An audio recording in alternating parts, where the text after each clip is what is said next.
que é advogado e professor com mestrado e doutorado em Direitos Humanos. Nós vamos falar aqui no Papo Inclusivo sobre LBI, que é a Lei Brasileira de Inclusão, Convenção de Nova York, Direitos das Pessoas com Deficiência, Planos de Saúde, Escola, Isenções, Curatela, enfim. Olá, doutor, tudo bem? Como é que vai? Tudo bem? Tudo bom, eu queria saber quais são as semelhanças e diferenças entre a nossa Lei de Inclusão e a Convenção de Nova York. Bom, a Convenção de Nova York, ela foi recepcionada, pelo Congresso Nacional, ela tem força de emenda constitucional e ela serviu de inspiração para nosso estatuto, do portador de deficiência. Então, todos os princípios que ali se encontram na Convenção Internacional foram aderidos pela legislação aqui nacional. Ok, a Lei Brasileira de Inclusão, ela é bastante abrangente, né? Por isso eu vou pedir para o doutor falar quais são os pontos principais e como fazer para que a lei seja praticada e cumprida aqui no Brasil, né? Eu acho que há muita desinformação, né? Primeiro, as pessoas não têm noção do direito que tem nas mãos. É uma lei ampla, com inúmeros direitos de acessibilidade, direitos junto ao Poder Judiciário, de isenções, dentro também do mercado de trabalho, no tocante a cotas, no tocante a princípios, no tocante à assistência social. É uma lei completa, efetivamente. Entretanto, a falta de informação faz com que as pessoas elas não exijam os seus direitos. Esse é o grande problema. Verdade. Quais são os avanços, assim, que aspectos devem ser melhorados na lei? Bom, primeira coisa, existe uma zona cinzenta, um problema grande aí, no tocante à curatela, Ainda há um problema enorme, porque o Código Civil fala de um jeito, a legislação especial aqui, o Estatuto da Pessoa com Deficiência fala de outra forma. Esse é um dos equívocos da lei. Ainda há necessidade de um desenvolvimento melhor. E o doutor acha que as pessoas estão preparadas, por exemplo, os juízes, os pais, já está todo mundo adequado ou não? Ainda tem muito que caminhar para a gente poder fazer a lei ser cumprida. A lei é muito nova, é de 2015, Então ainda está em adaptação. Essa adaptação ela se dá em todos os poderes, executivo, legislativo, judiciário e na sociedade como um todo. Nós não estávamos habituados com esses direitos e obrigações previstos na nova legislação. Quais são os direitos fundamentais da pessoa com deficiência? Olha, aqui eu não gostaria de enunciar direitos fundamentais, porque nada mais são do que pessoas iguais como as outras. Aqui a única coisa que eu levo em consideração é um princípio, que é o princípio da igualdade no seguinte sentido: tratar iguais igualmente e os desiguais na medida das suas desigualdades. Então, para que não hajam barreiras, é que foi criado esse estatuto. E qual é o conceito de pessoa com deficiência? Nesse caso, eu tenho que me socorrer da legislação. Okay? Quando a pessoa é definida com deficiência, né? Deixa eu só pegar aqui. Desculpa, eu tenho que fazer, Não, é muito grande, é muito vasto, é um mundo, né? A gente precisa divulgar. No caso, a lei ela é expressa no seu artigo 2º e fala o seguinte: considera-se pessoa com deficiência aquela que tem impedimento de longo prazo de natureza física, mental, intelectual ou sensorial, o qual, em interação com uma ou mais barreiras, pode obstruir sua participação plena e efetiva na sociedade e em igualdade de condições com as demais pessoas. Esse é o conceito de deficiência. Ok, então nossos agradecimentos ao Dr. Marcelo Valho, que é advogado, professor com mestrado e doutorado em Direitos Humanos. Muito obrigada e parabéns pelo seu trabalho. Muito obrigado, fico à disposição. Próximo vídeo, tá? Nós vamos conversar agora com o Dr. Marcelo Valio, que é advogado e professor com mestrado e doutorado em Direitos Humanos. E vamos saber de questões práticas. Então, nós vamos saber, por exemplo, eu queria saber quem deve pagar pelo profissional de apoio escolar nas salas de aula. Se é a escola ou os pais. E como fazer valer esse direito? Bom, é obrigação da escola. É obrigação, efetivamente, do estabelecimento escolar e também do estabelecimento universitário. Aqui eu preciso fazer essa ampliação. Se houver a imposição por parte do estabelecimento escolar ou universitário de pagamento extra, possível, nesse caso, procurar o Poder Judiciário para excluir essa exigência. Sendo que daí, nesse caso, também podemos fazer uma denúncia criminal frente a esse estabelecimento. Mas, por exemplo, uma mãe que tem um filho com síndrome de Down e o outro não. O outro é comum, não tem síndrome. A escola quer pegar o que não tem a síndrome, né? O que ela faz? Ela faz um BO, porque é constrangedor, mas as mães percebem que estão tentando ludibriar ali, né? Qual deve ser o procedimento? Bom, primeiro é crime. E para que não haja uma represália nesse caso, é interessante se fazer uma denúncia anônima ou um terceiro fazer essa denúncia. Nós estamos falando de um crime que afeta a sociedade como um todo, tá? É um crime amplo e que o Ministério Público tem o dever também de atuar.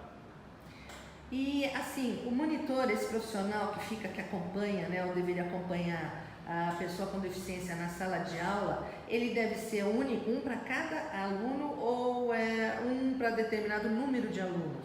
Depende da deficiência, depende do grau de deficiência, tá? Mas é indispensável que esse atendente ele dê a oportunidade de acessibilidade para aquela pessoa que se encontra no estabelecimento escolar ou universitário. Ele tem que trazer aqui um liame de igualdade frente àquele que não tem deficiência. Então, as escolas, no Enem, no caso do Enem, por exemplo, as pessoas com deficiência devem requerer atendimento especial para realizar a prova, né? Como é que é feito isso? Bom, primeiro o edital ele tem que dispor a respeito. Segundo, a pessoa com deficiência ela deve dispor expressamente ao fazer a inscrição a respeito da sua deficiência e necessidade. Então, por exemplo, o cadeirante precisa ter uma rampa, né? No caso do deficiente visual, ele tem que ter o braille e assim por diante. E assim por diante. Tá. As escolas têm solicitado laudos médicos e avaliações psicológicas indevidamente. Eu queria saber quais são os documentos efetivos e necessários, né, que comprovam o tipo de deficiência de determinado aluno. Bom, a escola em si ela precisa, num primeiro momento, verificar qual é o grau de deficiência. Então, esse é o único documento que pode ser exigido para que a escola se prepare para a devida adequação, tanto adequação física, tá, de mobilidade, como também quanto aos seus instrumentos de educação. Além disso, não é possível, tá? Porque a partir do momento que ela exige outros laudos, tá? Outras perícias, por trás disso, com certeza, estão tentando de alguma forma inviabilizar o acesso à educação. Porque daí os pais ficam cansados, já desistem daquela escola, né? Então, desestimula. Então, e aí nesse caso tem que fazer o BO. Sim, interessante. Ou, como o doutor falou, a denúncia anônima, né? Sim. Porque você não vai denunciar e colocar o filho na escola. Exato.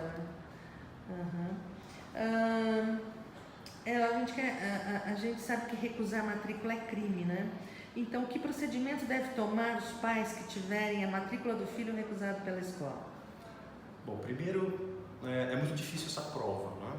Mas é interessante verificar se no dia seguinte, nos dias futuros, houve a matrícula de outros alunos para a mesma série, para o mesmo local, que isso serve de prova para essa denúncia criminal.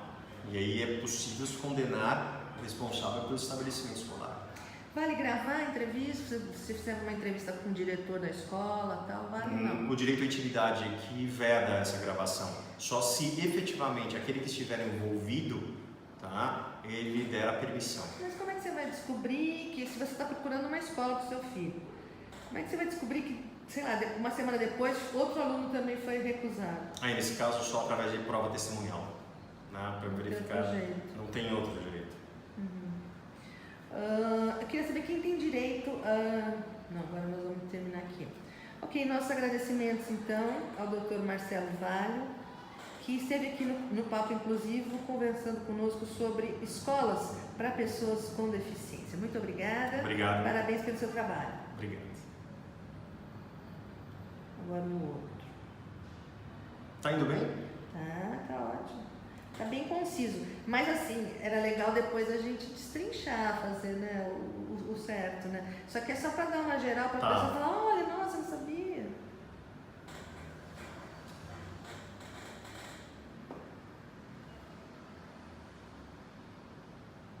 Agora a gente vai para... Vamos falar sobre redução de carga horária, tá? Tá. Outro vídeo.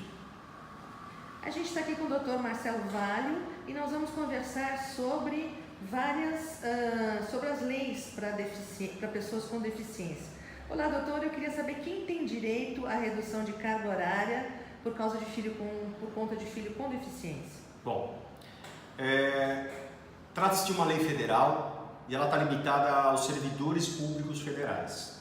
Entretanto, nós podemos usar de uma forma analógica, nós estamos falando de um aspecto jurídico, para que esse direito seja estendido também aos servidores estaduais, aos servidores municipais e também junto às empresas privadas. Como é que faz isso? Bom, Tem nesse caso, só se utilizando do Poder Judiciário. Tem que entrar com processo, não tem Exato. jeito. E o que diz a lei sobre o jovem aprendiz com deficiência? Então, aí nesse caso, a gente tem que se utilizar das cotas. Tá? A partir do momento que é considerado deficiente, nós temos na Lei Previdenciária 8.212, desculpa, tá? Na Lei Previdenciária, tá, de 1991, fala que conforme o número de empregados daquela empresa, há uma certa porcentagem de 2 a 5% para lá trabalharem os PCDs. Agora, o doutor tem conhecimento de casos de empresas, porque a gente vê muita desinformação. Elas acabam recebendo multas porque não contratam pessoas com deficiência. Quando contratam, não sabe o que fazer, né? Não sabe como agir, como administrar. Qual é a sua orientação para as empresas, em primeiro lugar? Bom, para as empresas cumprirem a lei. Segundo, dar ao PCD o direito de prestar o seu serviço de forma adequada, não de forma isolada, não colocá-los em um único departamento. Não, tem que dar a oportunidade de trabalho com todos. Não há possibilidade de isolamento. Quer dizer que ele não deve ficar permanecer numa sessão só. Não. Ele deve participar de várias atividades dentro da empresa. Setores, não importa o local, tá? Salvo se o local trouxer a ele risco. Perigo. Aí é indispensável afastá-lo daquele local.